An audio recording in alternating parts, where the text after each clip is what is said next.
All right. Welcome back, ladies and gentlemen, to Cultish, Entering the Kingdom of the Cults. My name is Jeremiah Roberts. I am one of the co-hosts here.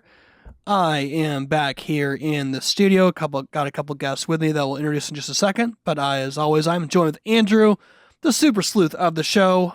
You are coming in live from your super secret headquarters in Harriman, Utah, one of the apartment complexes up there, very close to a Costco that's about to be built. But it's still super secret. How are you doing, man?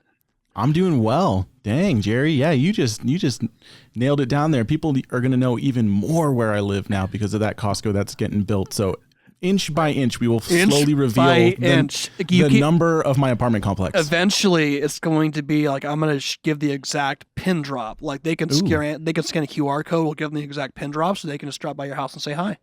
Wow. All right. Well, but for now, we're gonna keep it as super secret as we can. But anyways, I'm super excited for this episode. A couple months back, we did an initial series, kind of an introductory overview of the Hebrew roots movement. So our original guest, we have another Andrew with us in studio, but Andrew Schumacher. How are you doing? I'm doing really well. Good to be here. Awesome, and we are here with your lovely wife, and. Hi, my name is Nikki. We've been married 14 years. Yes. We're related in a way. Yes, of course. And you've got how many children do you have?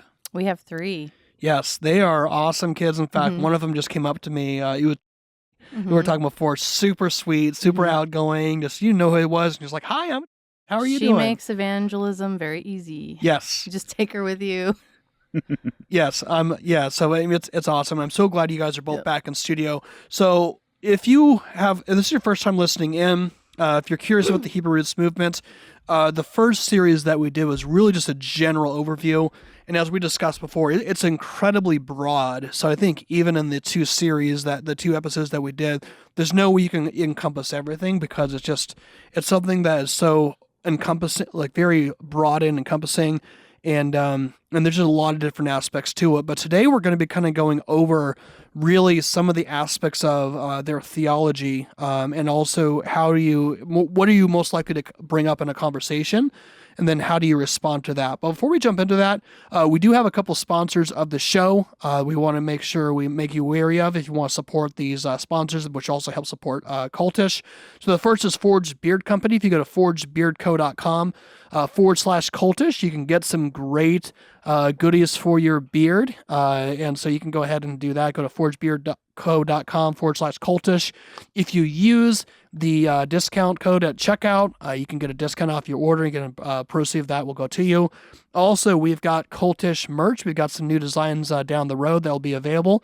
But also we've got some other different items that are now available, especially with summer coming up. We have different more like t-shirts, tank tops, things like that. If you go to shopcultish.com, you can also check that out. Also, a program like this cannot continue without your support, so make sure if you want to support Cultish, there is a donate tab on our website, thecultishshow.com. You can donate one time or become a monthly partner with us. And also, you're watching this right now on video. It's on Apologia Studios YouTube channel. You can go to apologiastudios.com. You can become an all-access member. That will actually support the studio and also make programs like ours, Provoked, Theologians, all the content that you get on a regular basis, make that all a possibility. So definitely check that out. All right, so real quickly, can you just, maybe from your perspective, this is the first time of you joining in, I was talking beforehand in the podcast, before the podcast started, you're sort of the unexpected executive producer of his ministry, the Hebrew Roots, and that tell us like how this came about, just in conversations with like homeschool co-ops and just some of the things that you were involved in. Like, just tell me how your awareness of people being involved in this sort of stuff came about. It's everywhere, and so but really where I started to become aware was through my YouTube channel. Just the other channels that YouTube would recommend, I would start watching and seeing women getting sucked in. And then I joined some of the Facebook groups and met other women who were fighting valiantly to spare people from these false teachings, and just really didn't see any men leadership fighting alongside these women by themselves. And so I roped my wonderful husband, who is gifted in theology and apologetics, to help us. What would be some examples of things that you would see right off the get-go of just things like, wait, that's kind of weird. What's going on with that? Would there be a conversation about we need to observe certain feasts, or was there a discussion about only calling God by particular names or taking out vowels? I kind of feel like when you see somebody online, whether it's a YouTube channel or even sometimes their Facebook name, or it's almost their Facebook profile, it almost immediately gives away there's some aspect of Hebrew roots in some sense. Like, what were some things that would just off the get-go would catch your attention? Like, oh, that's kind of off. What's that about? To a biblically literate person, there are so many red flags. It's like a pile of dung spaghetti. I don't know if I can say that. It's hard to even know where to start. Right. Because the biblical illiteracy and the historical illiteracy is such a huge problem.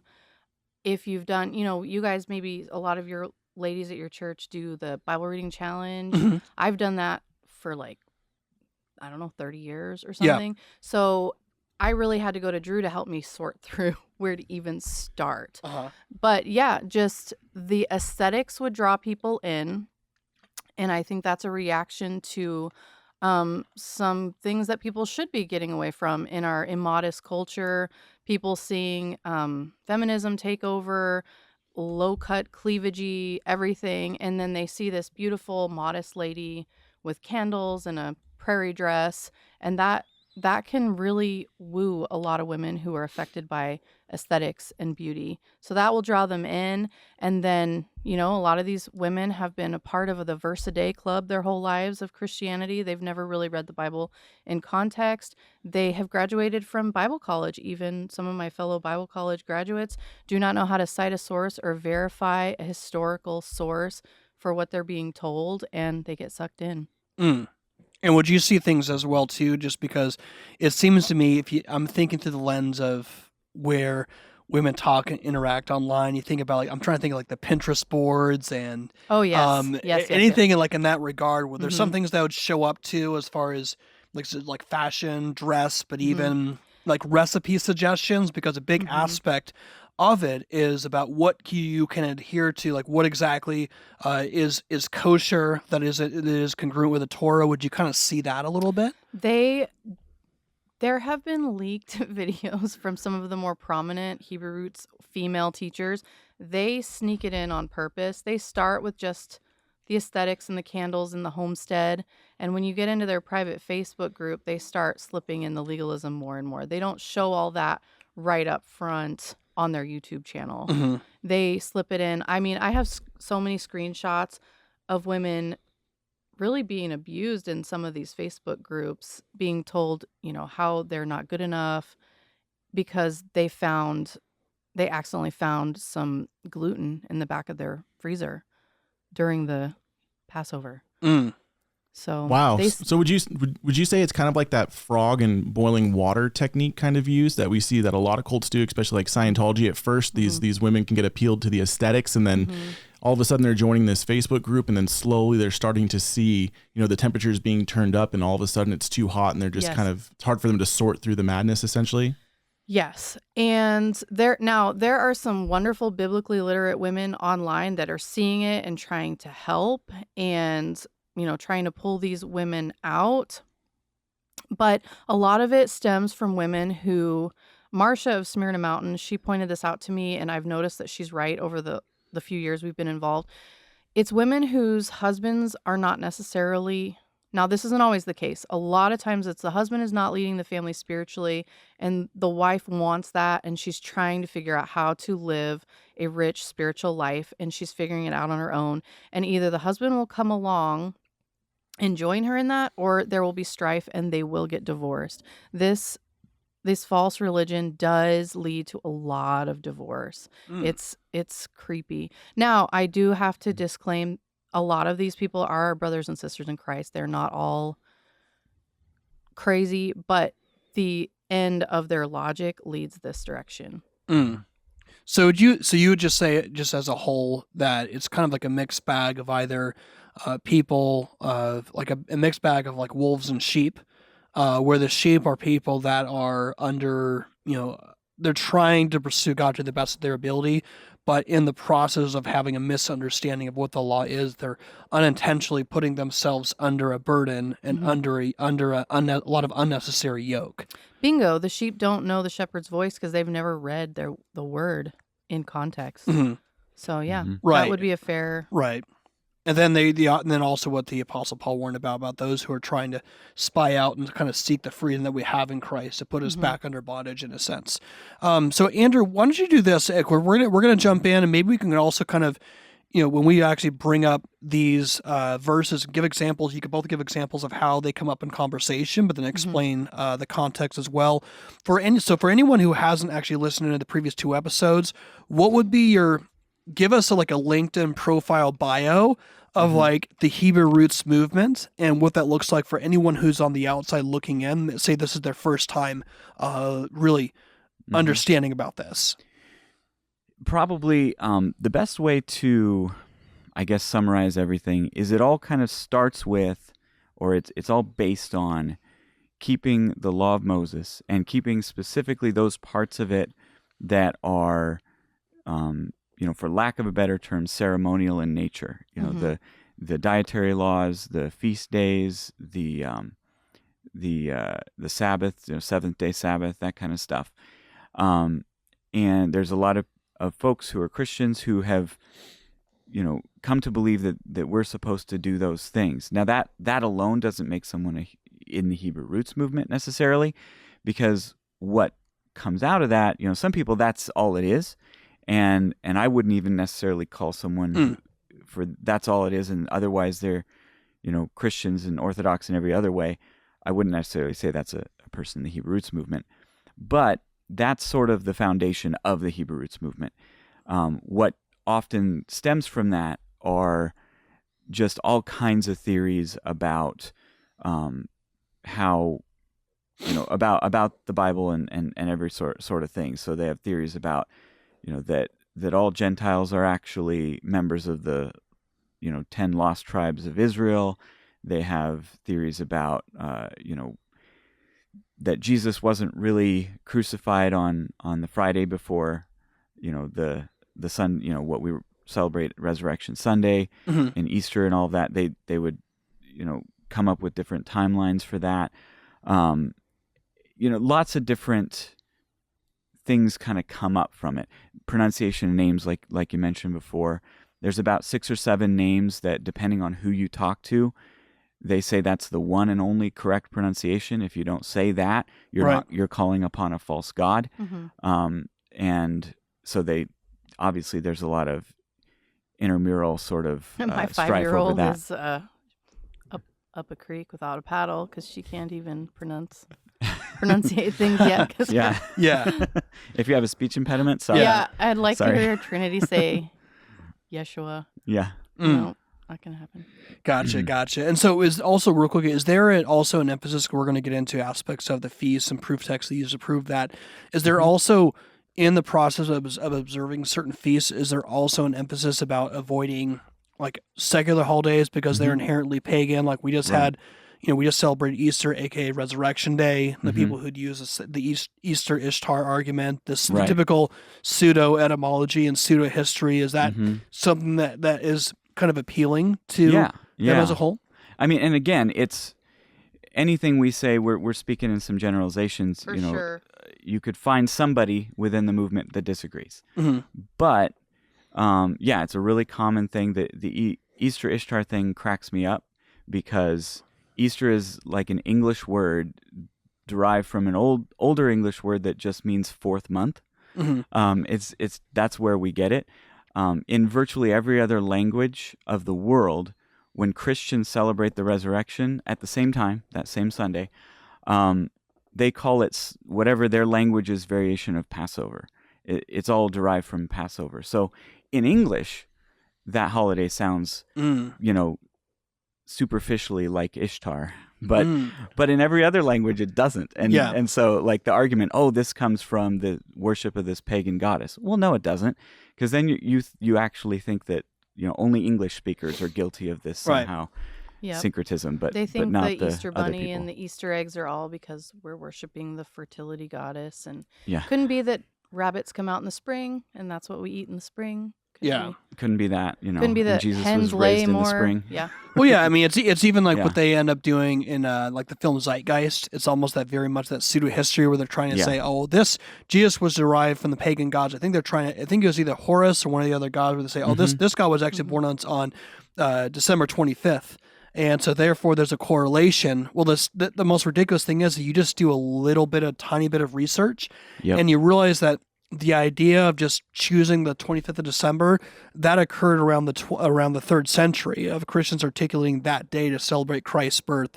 So the idea that somehow the Christians in the 1st century have this idea of utilizing the 25th of September, it's just it's so nonsensical once you actually take a look at it. But yeah, so there definitely is appeal to pseudo history.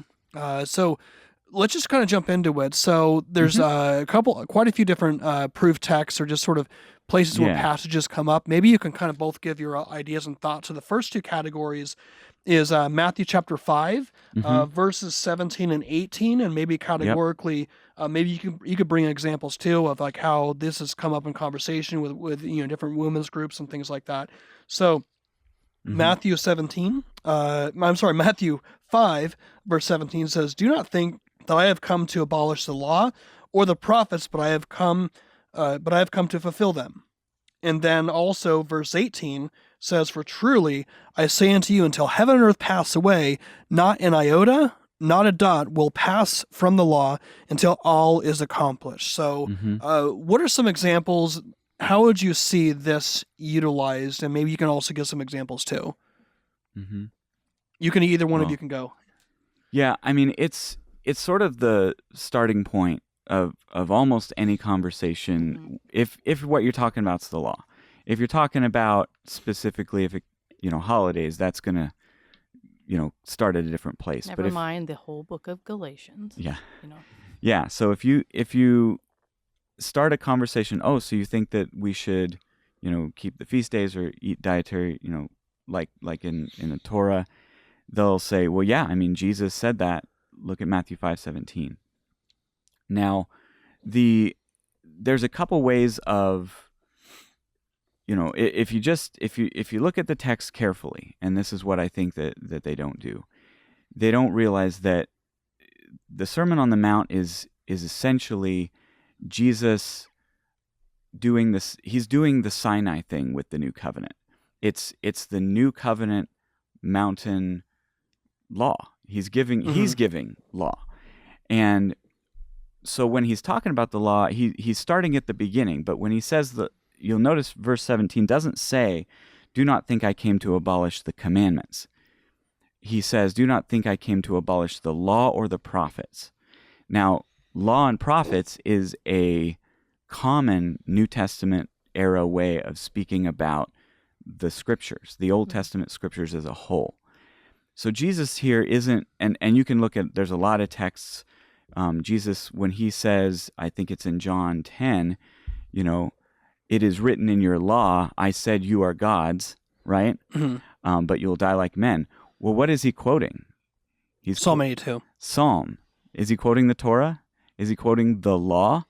No, he's quoting but he says it's written in your law. Right. Because law in Jesus' day could be, depending on the context, a shorthand for just referring to the scriptures. Just the vernacular. It's the vernacular. It's not that he's referring to commandments at this point. He's referring to the law and the prophets, the scriptures. And he says, "I came not to abolish." And that word in the Greek, means to destroy or to come against, overthrow. I didn't come to overthrow the scriptures. Right. I came to fulfill them. And fulfill, again, that word, this is it's found 16 times in Matthew. It's been used many times before this verse. And it's in regards to him fulfilling prophecy. And again, what did he come to do? He came to fulfill the scriptures. So I don't think he's even gotten to talking about commandments yet in Matthew 5:17. And did you have a thought on that? Yeah. So Andrew, I see that the gears going on in your head. So I'll let you jump in just a second. But just my thought, I'm just curious about because I don't think I've had a super in depth. I mean, I maybe had one or two conversations with someone online via Facebook Messenger quite a while back, but I'm just curious as to what the mindset is of someone who adheres to Hebrews, like how they view that passage. I mean, I would assume that somehow they're interpreting this that the law is important, that Christ came not to abolish the law, but to fulfill it, and that one not jot or tittle will go away until all is fulfilled. There's probably some aspect of, well, the majority of Christendom has sort of abolished the law, and our movement is sort of a fulfillment of it, or we're rediscovering the fulfillment of the law. So it's almost sort of this rediscovery of knowledge for the most part that has been lost within Christendom. So maybe they're visualizing themselves as that one king in the Old Testament who rediscovers the law, and they read it to him and he tears his clothes. Right. But I don't know. Am I onto something here? And then Andrew, I'll let you jump with whatever questions you have. I think so. I mean, it's like a revelation. Yeah. Because a lot of it is my friends that grew up charismatic. So they feel like they've had something new revealed. We found the hidden book. Yeah. Yeah, it is very, that connection is pretty common too, that people going into this movement often come from charismatic background. Not 100%, Not of always. course, but it is pretty common. And, there's more than one way to see the passage. I think that what you often hear from those in the Hebrew Roots movement, not only will they bring it up, but they'll say, if you think fulfill just means to abolish, then you're wrong. And so if you think that fulfill in any way means to bring something to an end, then it can't be, then you're contradicting Jesus. And again, I personally don't think that he's talking about commandments, but even if he were, there are other passages in Luke, for example. There's one, but there are other passages that talk about fulfill in terms of ending something. But ending something because it's brought to completion is different from something being destroyed or overthrown. These two words, there's not only one way to interpret their relationship. Gotcha. Andrew, what questions do you have, man? Yeah. Just for clarification, Drew. So what are their presuppositions that they take into this text? Then what are they trying to read into the text, and how is that not necessarily correct? Is there like a conspiratorial mindset when reading the text, trying to put some type of meaning into the text that's not necessarily there, that they have the secret information to, or anything like that? I don't. Question. It's a good question. I mean, we can't read everyone's mind, but right. Yeah, I think that it's really, it comes down to when you, and sometimes this is one of the foundational texts, but when you have adopted a certain worldview or a certain set of presuppositions, you kind of come to any text and you interpret it in light of those. And so when Jesus says, do not think I came to abolish the law, I mean, there are plenty of Christians who think, who aren't in any sense properly called Hebrew roots, who think roughly the same thing. That, Jesus is not coming to do away with the commandments of Moses, but to fulfill them. And but then they move on and say, well, what does that mean exactly? And let's learn from the text what Jesus means by fulfill, rather than, just drawing a conclusion at verse 17 and then carrying that conclusion everywhere else you go without letting the other texts inform what that is. Right. And so, for example, and again, this is just a matter of understanding because I'm trying to think again through the lens of how are they viewing a particular passage given their pre-commitment. So in Matthew 5:18, for example, I'll read it again, where it says, let me just jump over here, where it says, for truly I say to you, until heaven and earth pass away, not an iota, not a dot will pass away from the law until all is accomplished. So, in a sense, they're trying to say not one aspect of the applicability will pass away. So the way that they interpret the law in regards to observance of feast, what you can, what is or is not kosher, Mm-hmm. or how you dress, or if you have, what are those like the sashes that they wear, the little bristles? What are those things called? The tassels. Yeah. Yeah. So if there's an aspect, well, that's like maybe they view that through how you view that today, and are you going back to your mind's eye from like when you saw someone like wearing those, or No, it's just funny because they try so hard, and when you get in the Facebook groups, you see them struggling because you cannot do the law. Mhm. Like you can't because Mm-hmm. I have lost count of how many screenshots I've taken of women who were instructed to lie to their husband and say they were still on their period when they're not, so that they wouldn't have to Mm. become unclean. Yeah. Hmm. And No. so they're Wow. like, Yeah, that's so real. lying is okay. Like you have to lie to stay clean, ceremonially clean. What is the whole counsel of God here? Mm-hmm. That you just cannot do it. Mhm. Yeah. Wow. So another proof text real quickly is Matthew 7, 22 through 23, and just kind of skimming through a couple of these. And again, we're just going over a couple examples of proof texts, and there's just tell everyone real quickly, what's the YouTube channel where you go over a lot of this stuff too, in case we can't cover everything. Yeah. So my channel is called Beginning of Wisdom. If you just search that in YouTube, it'll come right up. And yeah, I've got a lot of stuff Very on all prolific. this stuff. Yeah. Right. So Matthew 7:22 is part of the Sermon on the Mount, where Jesus says, "On that day, many will say to me, 'Lord, Lord, did we not prophesy in your name and cast out demons in your name, and do many mighty works in your name?' And then I will declare to them, 'I never knew you. Depart from me, you workers of lawlessness.'" So Mhm. I'm just going to assume off of the get-go, and you can tell me if I'm wrong. My gut instinct would say that someone in the Hebrew roots, what would appeal to them is lawlessness, i.e., those who don't follow the Torah.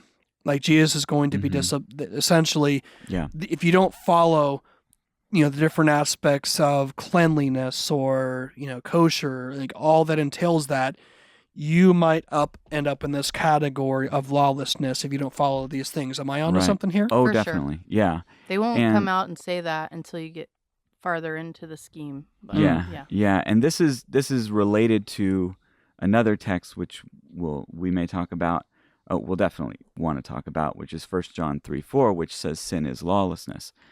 And the text, and again, there's a lot of things added by assumption.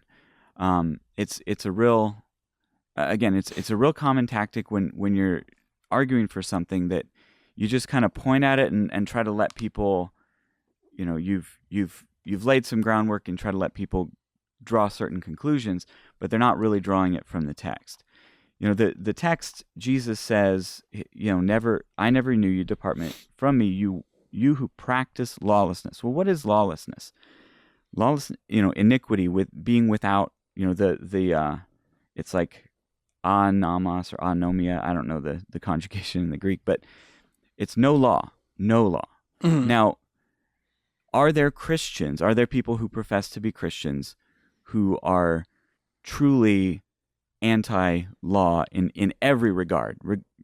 Right. Setting aside this ceremonial stuff, like who think, oh yeah, you can go murder somebody and be totally unrepentant, and you can, do every nature of sin, as long as at some point you got your ticket punched, you're good. Yeah. There are certainly Christians like that, but most Christians, who most Christians would actually regard as fellow believers, do believe in following the law of God. We even those who don't profess, they might not like that terminology, but they think, yeah, we're not supposed to murder and commit adultery, and Jesus was pretty clear about these things in the Sermon on the Mount. So that's not lawlessness. Mhm. And the text, notice, it does not refer to the law of Moses. It doesn't refer to any of these specific sort of ceremonial commands. And the interesting thing is that the logic gets a little bit muddy. This brings up a sort of an issue when someone gets into this sort of movement is that it's very common to think that the rest of the church is full of a bunch of people who are condemned because they're not, eating kosher. Right. And the way they get there is because they use texts like this to say that, we have to keep the law, but this text outright condemns the people not keeping the law, which means you have to keep the law to be saved. Right. And then that leads either to works righteousness or to some sort of inconsistent position where they believe, oh, no, it's only by faith in Christ that we're saved. But then if you don't care about, worshiping God on the seventh day of the week, then obviously you're not being led by the Spirit, so you're obviously not actually saved. Yeah. What would be some examples of like what he just said? Any other examples of how you would see this sort of carried out? I mean, you mentioned about women interacting with their husbands, and viewing even something like their period and how they view, their aspect of cleanliness. Just with what he said, are there any other examples that you would see with how this gets acted out? I'm sure there's plenty you could probably appeal to. I want to just read a screenshot. I will leave the names off, of course. This year I felt overwhelmed. This is a screenshot from a private Facebook group of a woman trying to keep the Passover, okay? This year I felt overwhelmed. We decided to keep Pesach at the house this year. We used one of my male goats my husband slaughtered, but after we killed the goat, everything went south. Blood went everywhere. My husband got a headache. He went to bed. I ended up cooking it by myself, running back and forth between kids and cooking. This Passover was the hardest. I didn't feel my heart was in the right place. I have never been as upset and angry as I have this Passover. Not just that, drained emotionally and physically. My animal was wasted. I cried my eyes out. I even cursed. I feel like I should give up, like I'm a failure. I let my Creator down. I couldn't even go through one night of trials and overcome it. I wanted to have a special Passover with my family. Ended up being like a big regret and a burden on me. And then it goes on, and they're trying, and they are placing a burden upon themselves that no one can reach. And the enemy is taking something that's supposed to point us toward Christ, and they're forgetting to look at Christ instead of the picture. They're just getting so focused on what's the picture that's supposed to point to Christ that they're forgetting the point of his resurrection. And, without that hope this year, we lost our child. I don't know if you know that. A few months ago, our fourth child actually passed away. And Easter Sunday was amazing. The whole point is resurrection. Jesus raised from the dead. So Glory is just sleeping. And that this woman didn't have that because she was trying to keep the law is dangerous. It's so dangerous. Right. Well, it's amazing, too, because you think about, Andrea, it sounds like you have some thoughts there. I'm going to let you jump in a second here. But, when it talks about in the book of Hebrews about how it's impossible for the for the blood of bulls and goats to be able to remove or replenish sins. And here someone is through this aspect. I mean, if you want to do an Easter dinner where, you make goat meat and do all that, like, God bless you. Go do that, and give the joy and of do Christ. And do it, with praise and thanksgiving.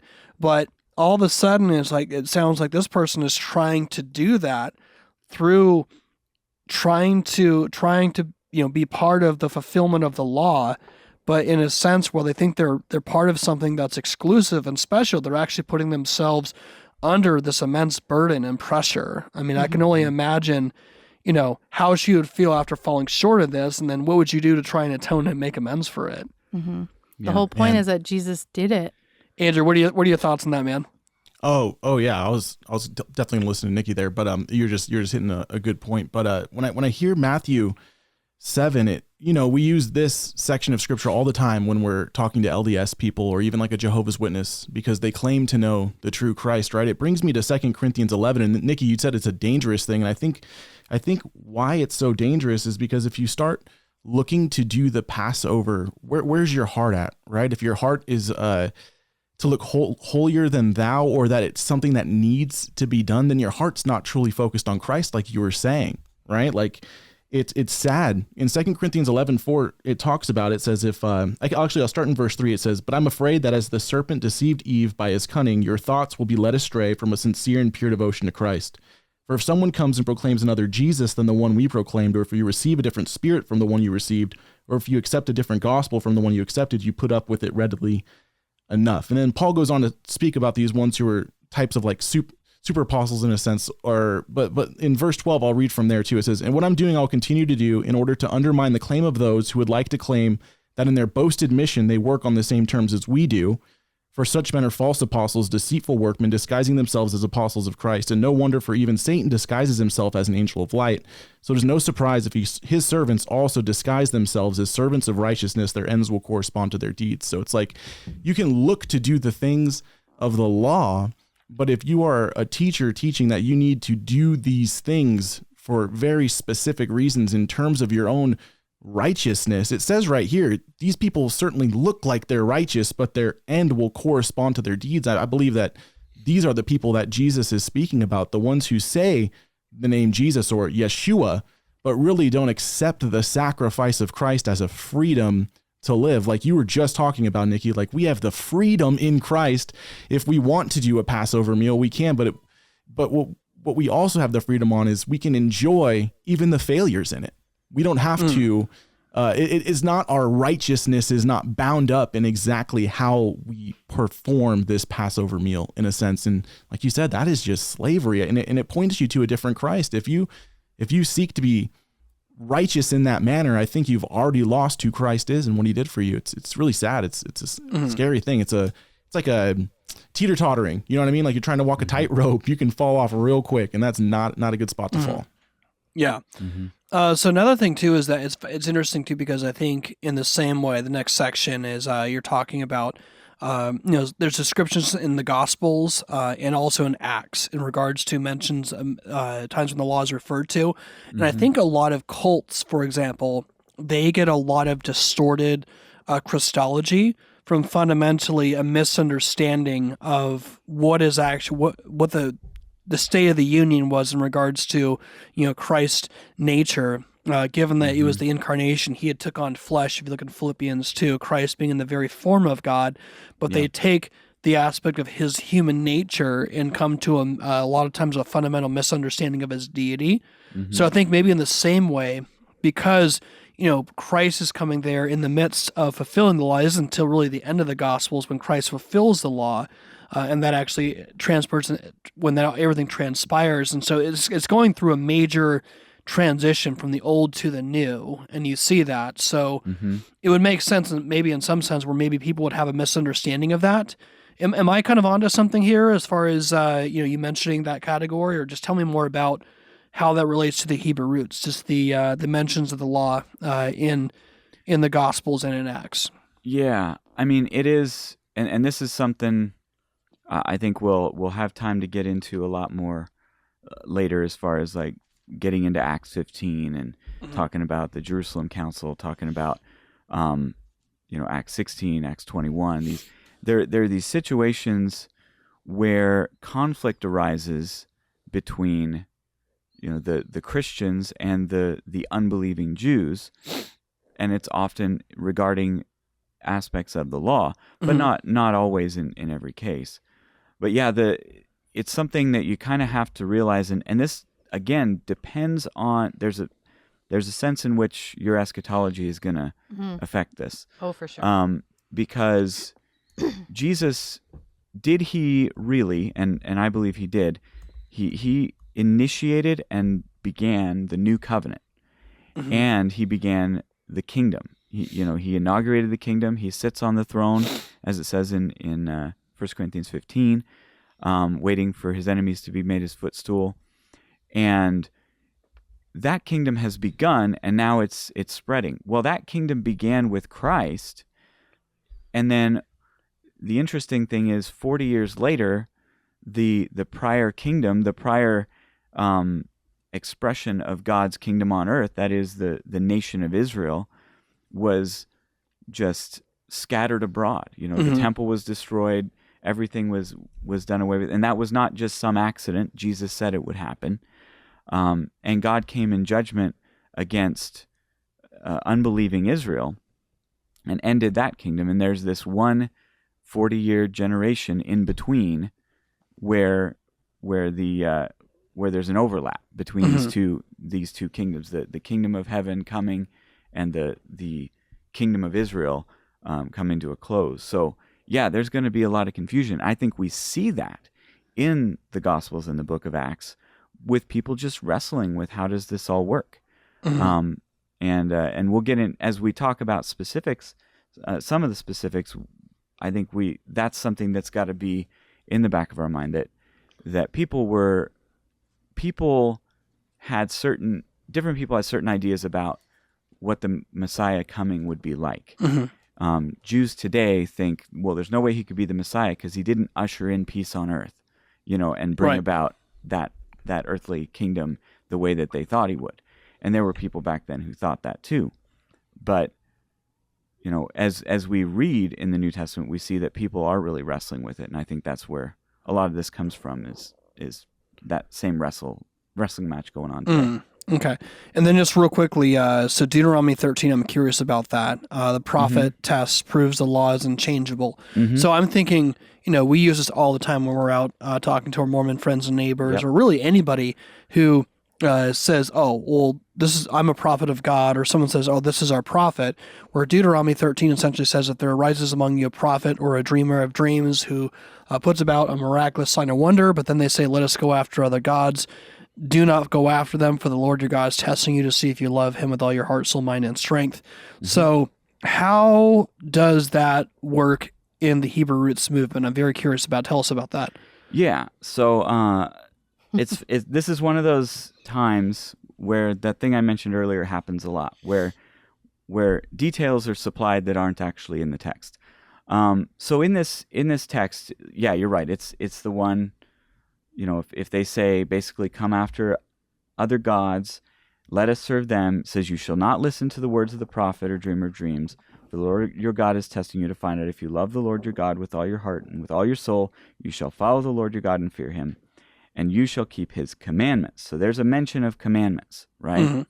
Now in context, the commandments that Moses is talking about here, that he's given the commands of God. He's talking about not going after other gods. It's very clear that this is, if you were to go after other gods, you are breaking the first commandment, right? You shall have no other gods before me. Yeah. So to do that is to be someone who is breaking commandments. But then it says you shall put him to death. He's counseled rebellion against the Lord your God, brought you from the land of Egypt, and it says to seduce you from the way which the Lord your God commanded you to walk. And again, what is the way? To fidelity to God. Yeah. It doesn't say in every single command that God ever gave, that command cannot ever change. This isn't a general statement that God couldn't change something as it relates to us. In fact, this is in the Torah. Well, earlier in the Torah, you have God changing things. You have God changing the laws regarding dietary stuff. In Genesis 1, he says, I give you all the plants to eat. In Genesis 9, he says, now I give you all the animals to eat as well, just as I give you the plants. So God can change what he says in some regards, which is why this text is not general. It doesn't say regarding every single command. If some prophet comes along and says, let's do this a little different, he's a false prophet. It's saying, now, if he's just saying that, again, if you don't have any good reason to believe him, if he's just saying that, oh yeah, you just shouldn't do this thing God said. Well, yeah, you shouldn't believe him because you've heard from God. Only God can make those kinds of changes. that's a major wordplay, parsing of words as far as that proof text goes. I mean, Andrew, so as you probably have quoted that passage more than I have. What do you think about that that use of that passage? What comes to mind with you? Yeah, I don't know. I was started just to thinking about Deuteronomy 6 and talking about, where is it right here? It says, you shall bind them as a sign on your hand, and they shall be as frontlets between your eyes. You shall write them on the doorposts of your house and on your gate. So it seems to me like it would be very easy to fall into the trap as taking Deuteronomy 13 as the Hebrew roots person would, and almost end up being like the person who puts the phylacteries on their hands with parts of like the law in them on their and on their foreheads. The same people that Jesus goes, you have no idea what the law is about. That's kind of what it makes me think about. If you're looking at something as a text in Deuteronomy 13 as a grace given to us by God, not to fall prey to false prophets, to try to justify the fact that feasts and things of these nature that were given to Israel, just how Drew was just talking about the covenants, differing covenants, the old and new covenant, one has been gone away with. There was that 40-year generation in between the two where the confusion was arriving. If you're going to text like Deuteronomy 13 to say that we still need to do all of the things and observe the things that the Jews were supposed to observe to keep them from syncretism, well, we're now almost syncretizing our freedom in Christ in a sense, in a weird way.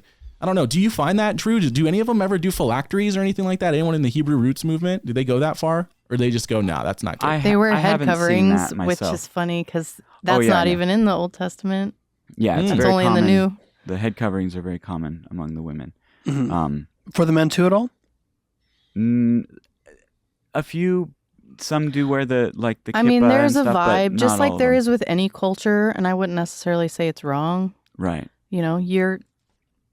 Us Reformed Baptists, we have the way that we are too when it comes to our aesthetic. Yeah. Amen. Yeah. Obviously, I think with Apologia, we're kind of we're like a weird hybrid of like everything. Yeah. So speaking of, you mentioned too, like we mentioned ideas of kosher or dietary restrictions. That's the other part real quickly. So there's a couple of different proof texts that they go to in general, but give some examples of what you've seen, whether it's just your public interactions with people that you know, or you mentioned here, this poor lady who is, trying to articulate the Passover to the best of her ability, and she ends up in this really, really unfortunate situation. But what are some examples of how you've seen this play out with when it comes to food, dietary restrictions, what is and what is not kosher? Give us some examples of what that tangibly looks like in that culture of Hebrew roots. Unfortunately, tangibly, they go down a path to eventually deny Paul and then deny Christ, because the whole book of Galatians is all about, let's not put these extra laws on our new Gentile brethren. And then you have kill and eat, Peter, in Acts. And eventually they do have to deny that if they're intellectually honest. And it happens a lot, unfortunately. And it's really scary. So it's it's something where it'd start off by saying, well, don't eat pork. But then that's like the very beginning. Well, this is actually an unclean, animal, or don't have, like for me, like I can't have like pulled pork. Like for some people, it's okay. For me, like I choose not to eat it just because it bothers my stomach. Makes you unwell. Yeah, I mean, I still like bacon though. But there's one example. I think there's someone who critiqued our initial episode, and this person made Andrew. You're laughing over there. I know you like your bacon, bro. You can't eat pork, but I know you love that. Drew's probably told you, I follow all of the Old Testament cleanliness laws when it comes to my menstrual cycle. Yeah. I don't think I know any other Christian girls that do that who aren't Hebrew roots. So it's weird. They kind of come to my YouTube channel thinking I'm one of them, and then they find out, nope. Actually, her husband is a very prolific author of a lot of content against your false teachings. Yeah. It's interesting. Well, yeah. But yeah. But so like some examples when it comes to like dietary stuff. So the one of the guys who was critiquing our podcast, the one that we initially did, again, he mentioned maybe little tiny like 30-second snippets or clips, and then he just kind of ranted for quite a bit, and everyone can do their YouTube channel how they want to. But one thing that stuck out to me, I can't remember the name of the YouTube channel, but he made it a complete equivalence between violating God's dietary laws of pork versus homosexuality. Yep, it's all Right. the same. Which is interesting too, because you have people on the uber liberal progressive Christianity who will say, "Oh, well, a man can't lie to the man. Well, do you eat shellfish?"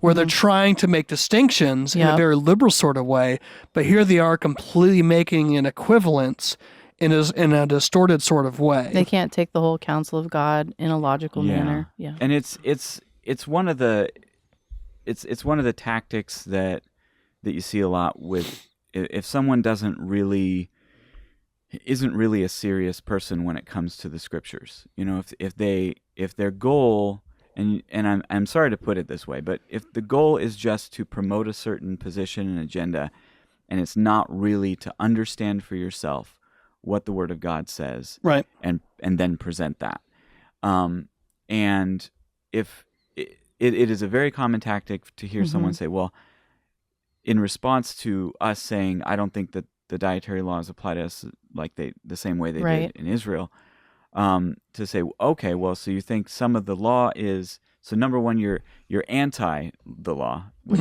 that's not what that means. Number two, you think that, you know, we can just do away with the Word of God, and that therefore you have you can't say that it's wrong to commit murder or homosexuality or any of that other stuff.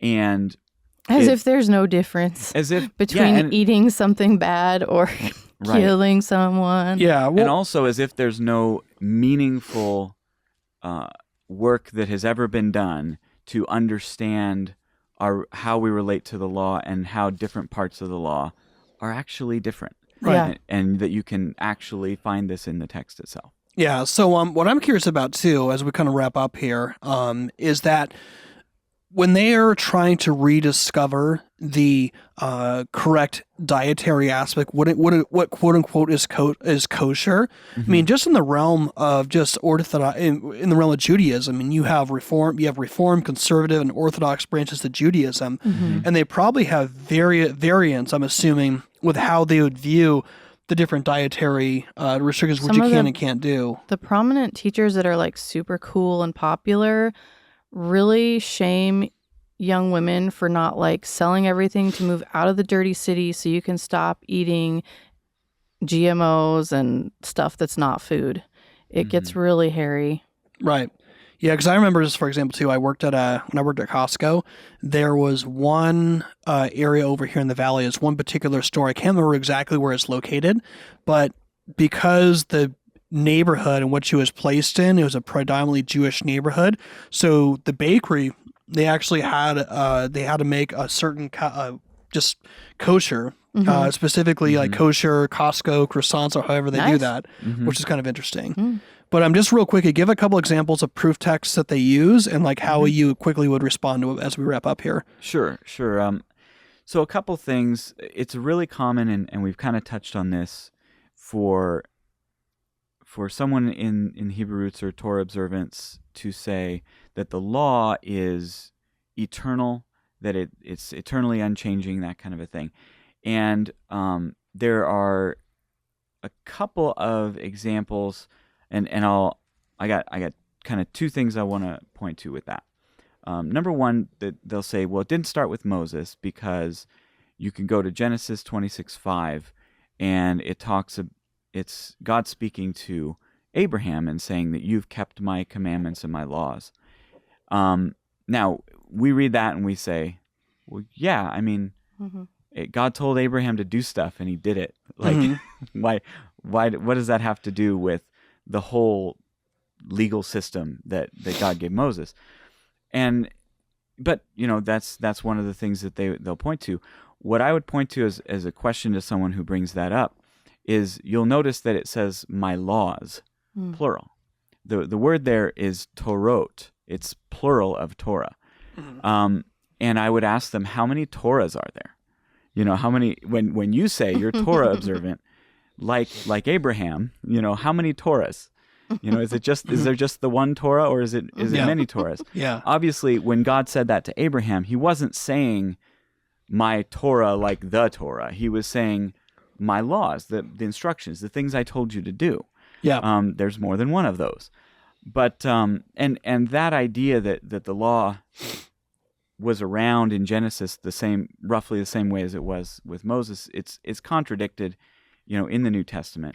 Paul talks about in Romans 5, he says there was sin is not taken into account where there's no law, and there was no law between Adam and Moses.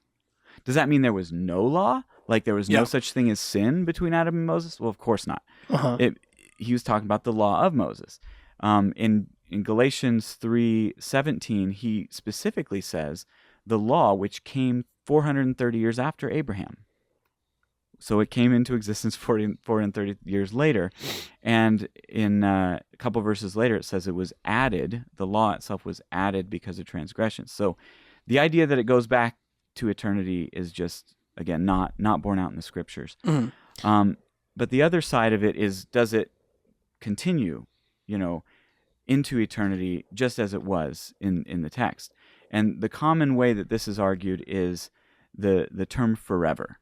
You'll see it a lot. You'll see it in it's in Leviticus 23, which talks about the various feast days. It says you keep this as an eternal statute throughout your generations, or keep this forever throughout your generations. So hey, there it says forever, right? So if it's forever, then we have to do it forever. There's a few problems with that. Number one is that term forever in the Hebrew is olam, and it doesn't literally only mean forever. Right. You may have heard this from one place or another, but it's an interesting thing about both Hebrew and Greek is that neither of them has a word that specifically means forever or eternal. So it's just like a really long time. And it might mean forever, depending on the context, but they don't have a specific word for it.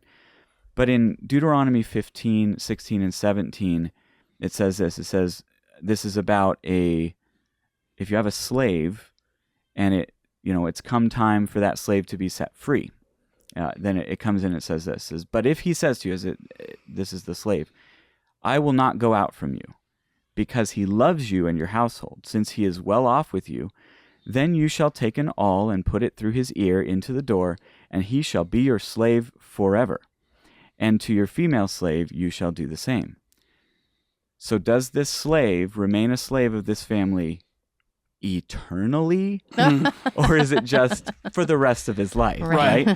And in Numbers 10, verse 8, it says, it talks about the sons of Aaron, the priests. It says, the sons of Aaron, the priests, shall blow the trumpets. This will be an eternal decree, same word, for your generations. What's it talking about? This is the trumpets to break down the camp of Israel to move to another place. Right.